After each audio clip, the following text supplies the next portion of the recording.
मकरपुरा के एसआरपी 9 मैदान पर जिला कक्षा की फुटबॉल प्रतियोगिता का आयोजन खेल महाकुंभ के तहत करवाया गया। खेल महाकुंभ के तहत वडोदरा में जिला कक्षा की फुटबॉल प्रतियोगिता की शुरुआत करवाई गई है। तब आपको बता दें कि मकरपुरा के एसआरपी 9 मैदान पर यह आयोजन हुआ है, जिसके तहत अंडर 14 और अंडर 17 कैटेगरी की मैच की शुरुआत हुई है।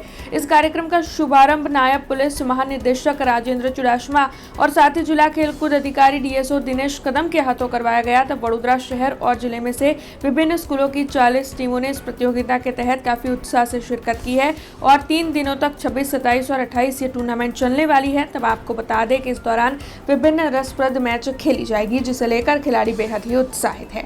आज रोज खेल महाकुंभ स्पर्धाओं अंतर्गत वडोदरा शहरनी विविध स्कूलोनी अंडर 19 અને અંડર 14 ફૂટબોલ સ્પર્ધાઓનું અહીં અત્રે આયોજન કરેલ છે। ગુજરાત સરકારના રમતગમત વિભાગના અધિકારીઓ, વિવિધ સ્કૂલના અધિકારીઓ, કોચિસ, રેફરીઝ અને ખાસ કરીને યંગ બોયઝ આજે પાર્ટિસિપેશન માટે અહીંયા આવ્યા છે।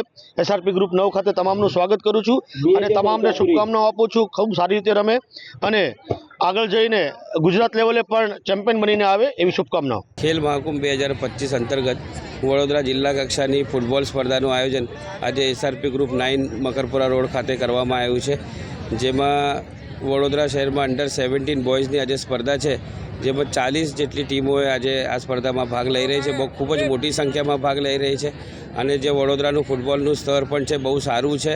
આપણે રાજ્ય સ્ટેટ લેવલ કોમ્પિટિશનમાં અંડર 17 અને અંડર 14માં ગત વર્ષે આપણે વડોદરાની ટીમ ચેમ્પિયન રહી છે સમગ્ર ગુજરાતમાં।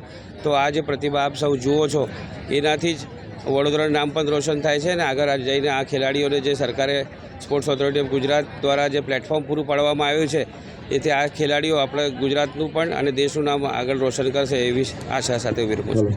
हमसे जुड़े रहने के लिए हमारे YouTube चैनल को सब्सक्राइब करें और नई वीडियो की नोटिफिकेशन के लिए बेल आइकॉन को दबाएं।